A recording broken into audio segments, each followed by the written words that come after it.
Assalamualaikum warahmatullahi wabarakatuh. Alhamdulillah rabbil alamin, hamdan katsiran thayyiban mubarakan. Asyhadu an la ilaha illallah wa asyhadu anna Muhammadan abduhu wa rasuluh.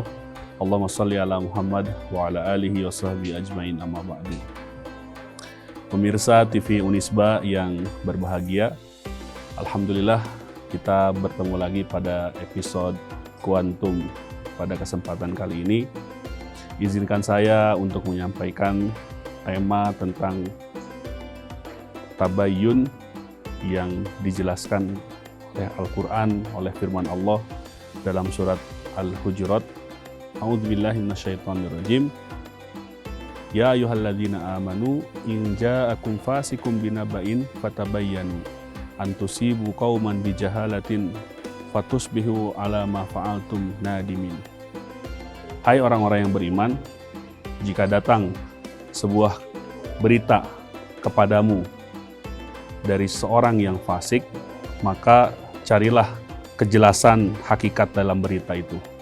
Jangan sampai perbuatanmu merugikan suatu kaum sehingga perbuatan tersebut membuat orang menyesal, membuat Anda menyesal, membuat kaum yang terkena informasi tersebut juga berada dalam penyesalan, artinya merugikan. Hadirin pemirsa TV Unisba, kenapa perintah ini diberikan kepada orang-orang yang beriman? Dalam kasus sehari-hari, saya akan memberikan contoh penjelasan.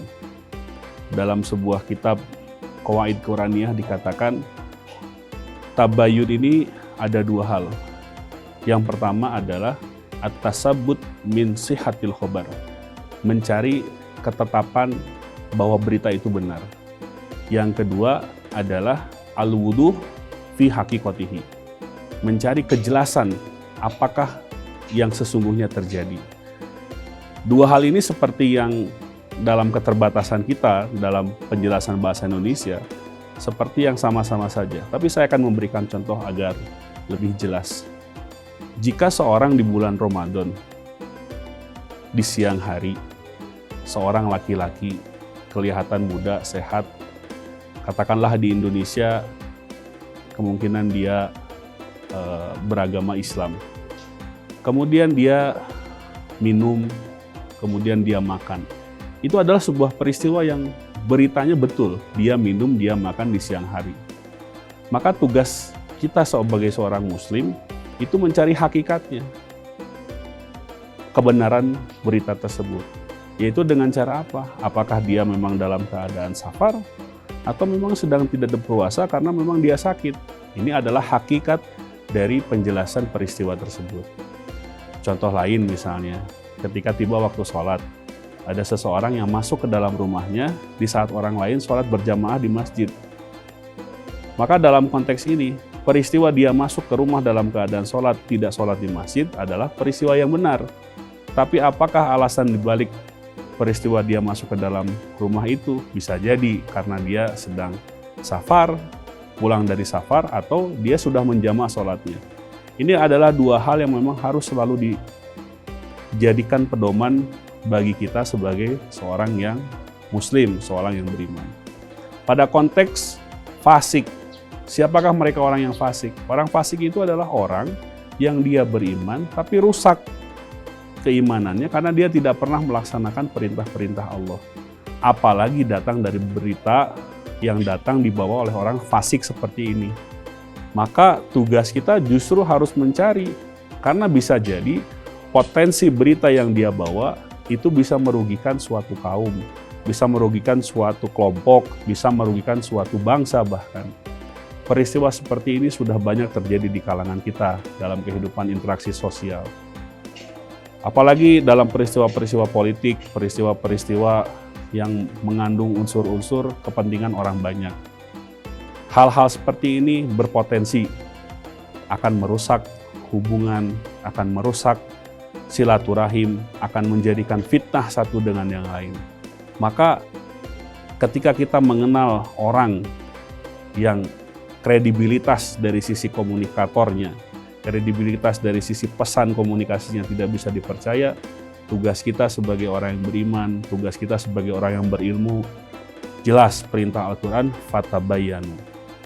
Karena bayan itu adalah penjelasan, atau sesuatu itu harus jelas dan clear. Maka bayanun itu harus ada penjelasan yang tahu hakikat kebenaran yang terjadi. Inilah fungsi dari bagaimana kita diperintahkan sebagai orang yang beriman untuk mencari kebenaran atas suatu berita. Hari ini orang semua bisa memproduksi berita di media sosial masing-masing. Hari ini orang bisa memproduksi pesan dengan platform yang digunakan oleh masing-masing. Tugas kita apa? Sebagai orang yang beriman, sebagai orang yang cerdas, sebagai orang yang berilmu, harus bisa menyaring informasi-informasi tersebut. Apakah informasi itu hakikat kebenarannya nyata, kemudian jika itu baik bisa kita sebarkan, tapi jika itu tidak baik, maka berhentilah di tangan Anda sendiri, berhentilah di diri Anda sendiri.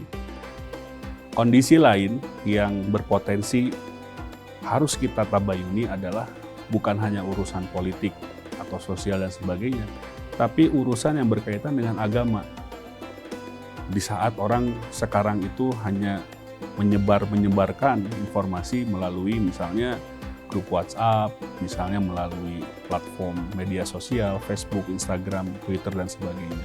Contoh misalnya, ada orang yang menyebarkan untuk melakukan suatu amalan di bulan tertentu, misalnya di bulan Rabiul Awal. Dia tidak paham itu bulan apa, sehingga dia main sebarkan dengan ancaman-ancaman tertentu kalau tidak melaksanakan ibadah di bulan tersebut, maka keluarganya bakal sial, dirinya akan sial. Padahal dia sebarkan itu misalnya di bulan Sya'ban. Ini adalah bulan yang sangat jauh antara Rabiul Awal dan bulan Sya'ban.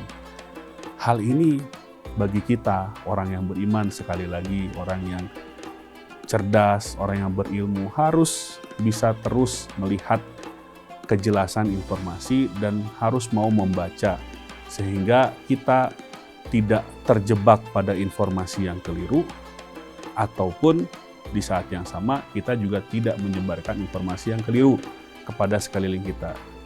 Seperti yang difirmankan oleh Allah tadi, jangan sampai perbuatan yang kita sampaikan, informasi tersebut, memberikan kerugian terhadap kelompok tertentu, pada kaum tertentu, pada bangsa tertentu.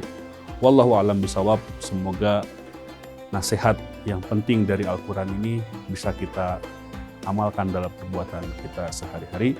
Terima kasih kepada para pemirsa TV Unisba yang setia melihat tayangan ini. Barakallahu fikum. Assalamualaikum warahmatullahi wabarakatuh.